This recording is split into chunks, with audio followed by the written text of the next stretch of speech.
জান্নাতে যাওয়ার জন্য একটা নেকির দরকার, একটা নেকি। আর একটা নেকির জন্য কিয়ামতের মাঠে লোক পাগল হবে। আল্লাহ বলবে যা একটা নেকি নিয়ে আয়, তোকে জান্নাত দেবো। আল্লাহ তুমি এত দয়ালু, একটা নেকি নিয়ে এলে জান্নাত। এর ওর কাছে আত্মীয় স্বজনদের দেখা হয়, যাকে যায় ফিরিয়ে দেয়। এখন আমাদের বলছে যে ভাবছে যে না আর এদিক ওদিক মায়ের কাছে হাঁটা দেবে, মা উল্টো দিক থেকে চিনি দেখলে চিনবে। মা আমি তোমার ওই বাচ্চা যাকে 10 মাস পেটে ধরেছিলে, প্রসবের যন্ত্রণা সইয়েছিলে, শীতের দিনে আমার পেশাব পায়খানা নিজের কোলে রেখে আমাকে শুকনোতে রেখেছিলে, আমার কিছু হলে তোমার হারাম করে দিতে। হ্যাঁ বলো বলো বলো, কি বলতে চাও বলো। মা আমার আল্লাহ বলেছে একটা যদি নেকি দাও, একটা নেকি যদি নিয়ে আসতে পারি, আমার আল্লাহ আমাকে জান্নাত দেবে। মা বুঝতে পারছে বেটি তো আমারই, ছেলেটা তো আমারই, ছেলেটা তো আমারই, প্রথম ডাকাতে। কিন্তু এই একটা নেকি চাইছে, একটা নেকি, একটা নেকি মা তুমি যদি দাও, আল্লাহ আমাকে বলেছে জান্নাত দেবে। তো মা উত্তর দেবে। মা এবারে ভাববে একটু পরে আমার হিসাব হবে, হিসাবের টাইমে আমার যদি একটা নেকি কম হয়, আমি কার কাছে যাব? আমি কার কাছে যাব? আমার অবস্থা কি হবে? কারণ চতুর্দিক থেকে জাহান্নামের আযাব কানে পড়ছে হাসরবাসী। ওই অবস্থায় মা উত্তর দেবে, এই বেটি, এই বেটা, বড্ড ভুল করছিস। আসলে আমি তোর মা নই, অন্য কেউ তোর মা হবে, তুমি তাকে খুঁজে নাও। হ্যাঁ আমি দুনিয়ায় ছিলাম, আল্লাহর কসমকে বলতে পারি আমি কোনো বাচ্চার জন্মই দেইনি, আমি বাঁঝা মেছেছিলাম। ওই দিন আসছে, নিজের পরিণতিকে দেখে রক্তের কান্না কাঁদতে কাঁদতে নদী বইয়ে দেবে। আর ওই অবস্থায় রক্তের নদী বইয়ে দিয়ে তোমাকে জাহান্নামে যেতে হবে। कोई पूछने वाला नहीं, there will be none one to ask you why you are crying। একজন ব্যক্তি খুঁজে পাবে না হাসরের ময়দানে যেই কথাটা বলি, কেন কাঁদছেন ভাই, এত কাঁদছেন যে রক্তের নদী বয়ে যাচ্ছে, এই কথাটা পুছনে ওয়ালা কেউ থাকবে না। তার আগে থেকে জীবনটাকে সামলাই, কি করব? সংক্ষেপে শেষ করে এই মাদ্রাসাগুলোর দিকে দেখ নজর। মানুষ সবার দুটো জিনিস আল্লাহ দিয়েছে, কোরআন ও হাদিসের ইলম। আর বাকি যেগুলো এলেন সরে সরে ক খ এবিসিডি, এখান থেকে শুরু করে হার্ভার্ড আর অক্সফোর্ড আর ক্যামব্রিজ ইউনিভার্সিটি পর্যন্ত কোন বাবা মা ছেলেকে যদি ওই ডিগ্রি নিয়ে এনে 50 লক্ষ টাকার চাকরি ছেলে মেয়েকে দেয়, আর আমরা যদি সবই নিয়ে হাত জোর করে যদি জানতে চাই, সত্যি আপনাদের গর্ব করার মতো, আপনারা একটা কিছু করেছেন গর্ব করার মতো। ছেলে আর মেয়েকে হার্ভার্ড, অক্সফোর্ড, ক্যামব্রিজ ইউনিভার্সিটির শেষ, দুনিয়ার শেষ ডিগ্রি ছেলে মেয়েকে দিয়ে এনেছেন। বাবা আচ্ছা একটা দয়া করে ছোট্ট উত্তর দিবেন, এই ছেলে আর মেয়ে যেদিন মারা যাবে সিধা জান্নাতে যাবে তো? যাবে তো? হিম্মত নেই, গোটা দুনিয়াওয়ালাদের হিম্মত নেই কথা বলে যে আমার এই ছেলে মেয়েকে অক্সফোর্ড, হার্ভার্ড, ক্যামব্রিজ ইউনিভার্সিটির ডিগ্রি দিয়েছি, মরণের পরে সিধা জান্নাতে যাবে। হিম্মত নেই বলা, কারণ আল্লাহর নবীর একদম মজবুত হাদিস, মান ক্বালা লা ইলাহা ইল্লাল্লাহ দাখালাল জান্নাহ, যার কাছে ঈমান আছে সে জান্নাতে যাবে, যার কাছে ঈমান নেই তার জান্নাতে তার সঙ্গে কোনো সম্পর্ক নেই। তো এই সরাসরি থেকে যা শিখেছে, কোথাও আল্লাহ এই শব্দটা কোথাও নেই। গোটা সিলেবাস সরাসরি থেকে ওই কোথাও আল্লাহ শব্দ নেই। আর যার এক একটা করে অক্ষর নেকি দিয়ে, আজর দিয়ে, নূর দিয়ে, হেদায়েত দিয়ে ভরা। এই জন্য এর দিকে ধ্যান দিই। মা বোনদের কাছে আমার শেষ অনুরোধ, আল্লাহকে চিনি, চেনার মতো, তার সঙ্গে আমরা এবং মায়েরা 5 ওয়াক্তের নামাজ আমাদের বাড়ির 10 বছর থেকে উপরে ছেলে আর মেয়ে যা আছে সবাই নিয়ত করে নেই আমাদের বাড়ির, এরপরে আর কেউ বেনামাজি থাকবে না ইনশাআল্লাহ। ভাই নিয়ত করতে পারবো ইনশাআল্লাহ? আমরাও নিয়ত করি, মা বোনেরাও নিয়ত করুন। এই ছিল সাহাবাদের জীবন। একটা 10-11 বছরের মেয়ে বাচ্চা খুঁজে পাওয়া যায়নি যে 1 ওয়াক্তের নামাজ কাজা করেছে। একটা মেয়ে খুঁজে, একটা ছেলে 10-12-15 বছরের খুঁজে পাওয়া যায়নি সাহাবা। তো 5 ওয়াক্তের নামাজ রোজ আমাদের বাড়িতে আমরা এবং মা বোনেরা কোরআনে পাকের তেলাওয়াত প্রতিদিন, কোনোদিন যেন বাদ না যায়।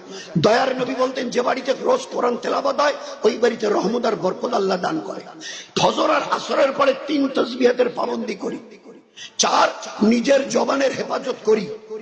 গীবত, শিকায়েত, পরনিন্দা, পরচর্চা, এগুলো হারাম হারাম হারাম হারাম। আমিও তোমার আমাদের মা বোনেরা অপরের পরনিন্দা, পরচর্চা, গীবত, শিকায়েত যদি করি না, তার চাইতে উত্তম মা আপনার জওয়ান বেটা আছে বলে হ্যাঁ আছে, কয়টা বলে তিনটে, তিনটে জওয়ান বেটাকে দেখে মা আপনি যদি জেনা করেন অথবা আপনার ওই গুনাহ হবে না অপরের পরনিন্দা, পরচর্চা, গীবত করার কারণে যে গুনাহ হচ্ছে। আমাদের কাছে এর কোনো জবাবই নেই। গীবত কত বড় গুনাহ, পরনিন্দা কত বড় গুনাহ। তো নিজের জবানের হেফাজত, আল্লাহ জবান দিয়েছে একে অপরকে সালাম দাও, বাড়িতে বাচ্চা বাচ্চাদের বারবার সালাম দিয়ে এদেরকে আদত বানাও। মা বোন নিজেরা শাশুড়ি, সাহাবাদের মা বেটিকে বেটি, মাকে শাশুড়ি, বউকে বউ, শাশুড়িকে একার করতে আসসালামু আলাইকুম, আছে মেজাজ। বাচ্চাদেরকে কোথায় কোথায় আল্লাহ আল্লাহ, এবার আল্লাহ বল, হাতে কিছু দিয়ে আগে বিসমিল্লাহ বল, মুখে দিবে অথবা বাচ্চার হাতে দিবে আগে বিসমিল্লাহ বল, আগে বিসমিল্লাহ বল। একটা 1 বছরের বাচ্চা দাঁড়িয়ে পেশাব করছে, দৌড়ে গিয়ে মা দৌড়, না বাবা না না না, এভাবে দাঁড়িয়ে যদি পেশাব করো আল্লাহ রাগ হবে, আমাদের বাড়ির বরকত কেড়ে নেবে। একটা মেয়ে 1 বছরের পূব পশ্চিম দিকে মুখ অথবা পিছন করে পেশাব পায়খানা করছে, মা দৌড়ে গিয়ে জড়িয়ে ধরে বলছে না মা না না, পূব পশ্চিম দিকে মুখ করে পেশাব পায়খানা করলে না আল্লাহ রাগ হয়, আমাদের বাড়ির বরকত কেড়ে নেয়। 2 দিক বাদ দিয়ে অন্যদিকে মুখ করে পেশাব পায়খানা করতে হয়, শিখিয়েছি। আমাদের বাড়িতে কেউ এলে গেলে সাহাবাদের মায়েরা বলতো তোমার নানু আসছে, খালা খালু আসছে, যাও গিয়ে সালাম দাও। 1-1.5 বছরের বাচ্চাকে আমরা শেখাতে পেরেছি। 5, 6, 8, 10, 15 বছরের মেয়েটাকে বলতে পেরেছি বেটি আল্লাহ তোকে ইমান ওয়ালি বানিয়েছে, ইমান ওয়ালি, আল্লাহ তোকে ইমান ওয়ালি বলে, তুই মাথায় একটা রুমাল দিয়ে বেরিয়ে যা, একটা ছোট্ট করোনা তোকে মাথায় দিয়ে শেখাতে পেরেছি। তো আপনাদের 5 ওয়াক্তের নামাজ, রোজ কোরআনের তেলাওয়াত, সকাল বিকাল তাসবিহাতের পাবন্দি, নিজের জবানের হেফাজত, আল্লাহ আপনাদের শরীরটাকে বড় দামি বানিয়েছে, এই জন্য ঢাকতে বলেছে। পর্দা ফরজ, পর্দা ফরজ, বেপর্দায় থাকা গুনাহ কবিরা। আপনাদের মাথার চুল যদি অন্য পুরুষে থাকে বেগানা, মাথায় যতগুলো চুল আছে অতগুলো সাপ জাহান্নামে তৈরি করবে আল্লাহ ঠকাবার জন্য। বাচ্চাদের সুন্নত তরিকায় তালিম তরবিয়াত, বাড়ির এবং টাড়ির লোকের সঙ্গে মিষ্টি মধুর ব্যবহার, মিষ্টি মধুর ব্যবহার। খালি একদিন স্বামী স্ত্রী, নবী আর সময় দেখো বাকি, স্বামী আর স্ত্রী শুয়ে আছে, আল্লাহ রাসূল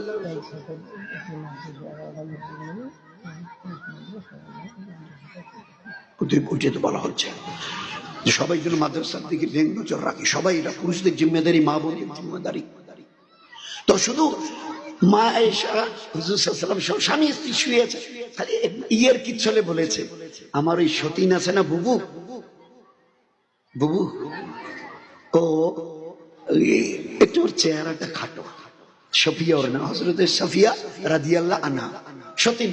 তো বলছে আল্লাহ রাসূল সফিয়ার নামাজ না আমাদের চাইতে ভালো, ওর রোজা আমাদের চাইতে ভালো, এত তেলাওয়াত ও করে আমরা করতে পারি না, ওর তেলাওয়াত ভালো, শুধু ওর কমির মধ্যে চেহারাটা একটু খাটো। আমাদের বোন সফিয়া সতীন চেহারা। আয়েশা তুমি এটা কি বললে? এই তোমার কথাটাকে আমি যদি দরিয়ার পানিতে ফেলে দিই না, গোটা দরিয়ার পানি বিষাক্ত হয়ে যাবে। কি এমন কথাটা? এই জন্য জবানের হেফাজত, শরীরের পর্দা, বাড়ির টাড়ির লোকের সঙ্গে মিষ্টি মধুর ব্যবহার, আর যে কাজটাই করি সংসারে, রান্না করবো তো সুন্নত তরিকা কি, বাড়িতে ঝাড়ু দিব তো নবীর সুন্নত তরিকা কি, হাত পায়ের নখ কাটবো তো নবীর সুন্নত তরিকা কি, জুতা পায়ে দিয়ে খুলবো তো নবীর সুন্নত তরিকা কি। এমন কোন জীবনের কাজ নেই আমাদের, 24 ঘন্টার সংসার জীবনের এমন কোন কাজ নেই যে কাজটাকে আল্লাহ ইবাদত বানায়নি, এমন কোন কাজ নেই যে কাজটাকে আল্লাহ ইবাদত বানায়নি। শুধু একটু জানতে হবে আর জেনে করতে হবে।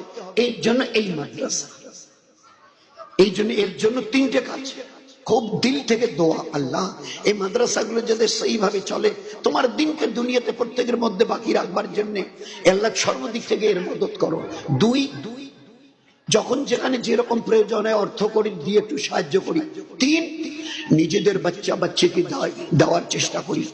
আত্মীয় স্বজনের বাচ্চাদেরকে কালেকশন করে দিই, তো তিনটা কাজ করি আর দোয়া করি আল্লাহ যিনি মাদ্রাসাগুলোকে সেইভাবে চলবার পুরো তরতিব আল্লাহ দুনিয়াতে কায়েম করে। আমাদের নবী বলতেন আল্লাহ দুটো জিনিস দিয়ে আমাকে দুনিয়ায় পাঠিয়েছে, একটার নাম হচ্ছে ইলম, একটার নাম হচ্ছে হেদায়েত। চেষ্টা করবো ভাই ইনশাআল্লাহ, সবাই চেষ্টা করবো ইনশাআল্লাহ। এর জন্য দিল থেকে দোয়া, মেহনত, আর যখন যেরকম একটু অর্থকরীর প্রয়োজন হবে ঘর দরজা এটা ওটা, আর যার যেরকম ইস্তেদাদ আছে আমাদের জন্য আল্লাহ করার জন্য তৌফিক দেয়। এর জন্য আমরা সবাই দিল খুলে এর জন্য দোয়া চাইবো, করবো চেষ্টা ইনশাআল্লাহ। আসসালামু আলাইকুম ওয়া রাহমাতুল্লাহি ওয়া বারাকাতুহু ওয়া আখির দাওয়ানা আনিল